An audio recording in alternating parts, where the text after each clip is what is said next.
Isabel was, well, what's the nicest way to describe someone in a low-income tax bracket? She didn't come from much, didn't go to university, and let's just say an artistic pursuit in pottery never really paid off other than that one time the local youth skeet shooters club needed some extra targets. Anything that didn't go towards rent, utilities, groceries, or new vibrator batteries went towards lottery tickets. Isn't ritually blowing cash on lottery tickets just pointless gambling? Her friends would say.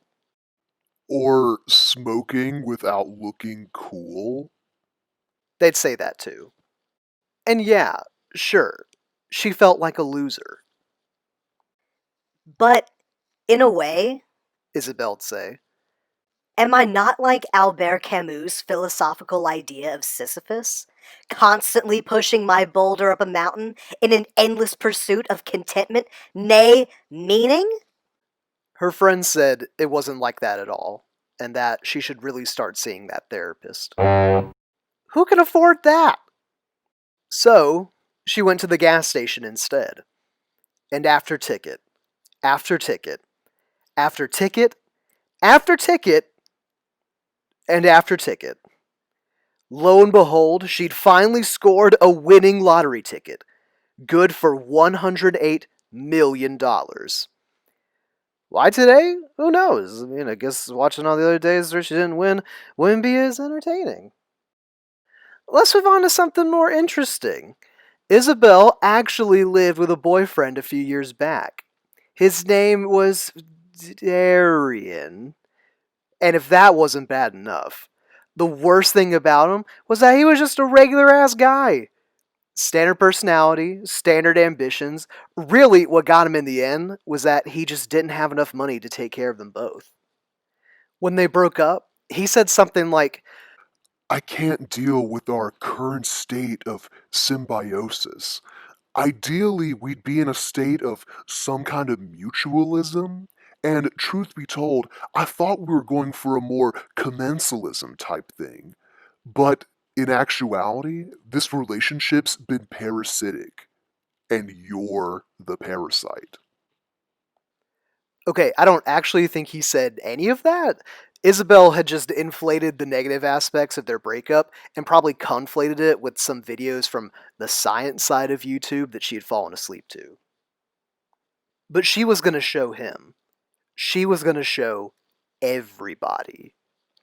Speaking of which, the first thing Isabel did after winning the lottery was go into her group chat and just type, "Just won the lottery, fuck y'all." Isabel knew exactly what she was going to spend her millions on. She was going to resurrect Dennis Hopper and take him out on a date. Why this particular spend? Why not put the money towards world hunger, the cure for cancer? I mean, like, literally a date with someone alive. Like, anything. Well, given the opportunity, I feel like most people would probably spend millions of dollars on themselves and themselves alone. And what do we talk about when we talk about ourselves, if not resurrecting the not quite fresh but still too soon deceased bodies of relatively famous actor, writer, directors? Speaking of which, did you know Dennis Hopper's last performance was an Alpha and Omega? How fucked up is that? Anyways, Isabel collaborated with top scientists, phoned Hopper's family, and got the best lawyer money could buy to draft an airtight contract. I'm sure the whole process was extremely fascinating, but frankly, we don't have time to go too in depth. Their date's tonight! Isabel walked into Furico, her favorite Asian fusion restaurant that she could never afford to go to. And there, nestled at a private table in the back of the building, was him. Dennis Hopper! He was... well...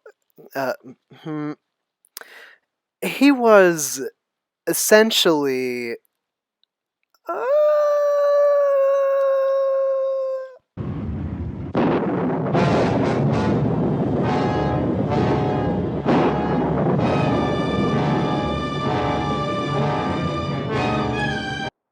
clinging flesh slowly peeling away, wilting tufts of white hair intermingling with similarly translucent maggots, an eyeball constantly being reinserted back into its gooey socket. So ruggedly handsome! Mr. Hopper, can I call you Dennis? Isabel asked as she sat down. It's truly an honor to meet you. Dennis Hopper groaned. Look, I don't mean to sound rude, but why have you returned me from the sweet release of death?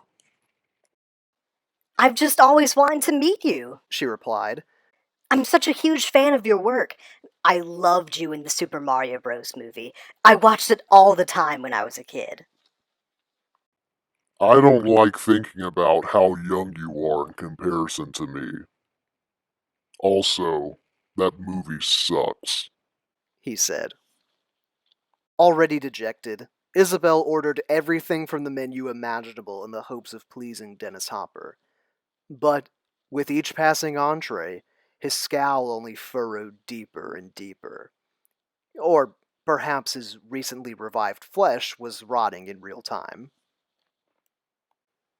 She asked him how his food was. He said, I can't taste anything. I'm literally a zombie. She'd zone out and attune to the music playing from the loudspeakers. She could have sworn it was a song her mom used to play on the car radio. Any attempts at small talk were immediately shut down, if not flat out ignored.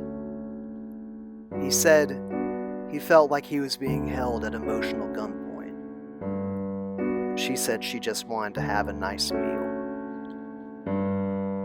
She was messing around with the rim of her wine glass, almost making a sort of impromptu symphony with her hand. She normally loved wine. She didn't get to drink it often, just at family reunions or New Year's Eve parties, and so she associated it with happy memories.